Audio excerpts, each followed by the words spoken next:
Hello বন্ধুরা, আমি নন্দিতার daily blog নিয়ে আবারও হাজির হয়ে গেলাম তোমাদের মাঝে। তো সকালবেলায় চলে গেছিলাম তোমার ঠাকুরের বাসন মাজার জন্য। ঠাকুরের বাসনটা মেজে দেওয়ার পরে মা চলে যাবে হলো গোপালকে দিতে। তো ঠাকুরের বাসনটা মাজা হয়ে গেল, এদিকে যা বললো দিদি ভাই ভাতটা গ্যাসে বসিয়ে দিয়ে এসছি, একটু দেখে নাও তো। তো আমার ঠিক আছে। তো ওদিকে আমার হেল্পিং হ্যান্ডকে তো তোমরা দেখেই নিয়েছো, এই যে আমাদের অংশুবাবু, ওকে যা যা বলছি ও সেটাই আমাকে করে দিচ্ছে। তারপর ও নিজে দাঁতটা মেজে ঘরে চলে গেল। তারপর আমি ওকে বললাম আমাকে মানে এক গ্লাস জল দে তো। তো ও জলটা গ্লাসের মধ্যে ঢালতে পারেনি, বোতলটা আমাকে দিয়ে বললো যে তুমি এটা খাও।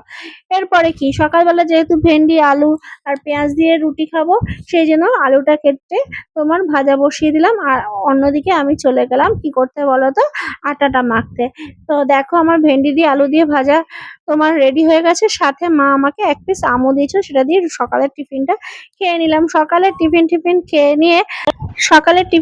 খেয়ে নিয়ে আমি কি করলাম বলো তো, আমার ঘরটা প্রচন্ড অগোছানো হয়েছিল।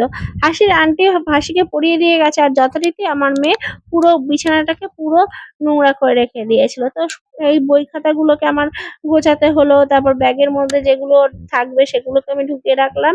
আর একটা মজার ব্যাপার শুনবে, আমার মেয়ের কিন্তু পেন্সিল রবার খুব একটা হারায় না, ওরটা আমি গুছিয়ে রাখি। কিন্তু আমি আর নিজের জিনিস মানে পেন, এই পেনটা যে আমি কতগুলো হারিয়েছি মানে তার হিসাব করে পাচ্ছি না।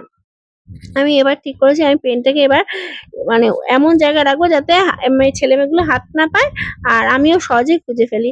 তো পেনটাকে পেনের জায়গায় রেখে দিয়ে তারপরে তোমার ব্যাগটাকে ব্যাগের জায়গায় রাখলাম। তারপর চাদরটা তো অনেকদিন ধরে চেঞ্জ করা হচ্ছে না, চাদরটা পাল্টে নতুন একটা চাদর পাচ্ছিলাম। তখন এবারে ভাবছি যে এই চাদরটাকে এত সুন্দর করে পাতলাম, আর কতক্ষণ থাকবে, বেশিক্ষণ হলে মনে হয় 10-15 মিনিট এই ঘরটা ঠিক থাকবে, তারপর আবার সে অগোছালো হয়ে যাবে।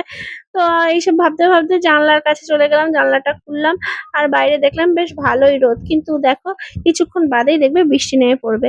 এই জানালাটা না আমার খুব প্রিয় জায়গা, এখানে বসলে কত সুন্দর চিন্তা করা যায়, বাইরের দিকে তাকিয়ে থাকা যায়। তো যাই হোক, দেখো বিছানাটা কি সুন্দর করে গোছানো হয়ে গেল। তারপর ছাদে গেছিলাম, ছাদে কিছু জামা কাপড় ছিল তোলা শুকনো, সেগুলোকে তুলে তুলে নিয়ে আসলাম। আর এই দেখো অ্যালোভেরা গাছটা যত্ন পাইনি, কিন্তু কি সুন্দর বেড়ে উঠেছে, আর আকাশে মেঘের ঘন ঘটা দেখা শুরু করে দিয়েছে। আমি স্নান করে দেখলাম হাসিটা নিয়ে নতুন ড্রয়িং পেন্সিল আর ড্রয়িং খাতা নিয়ে এর মধ্যে আঁকছে আর কি।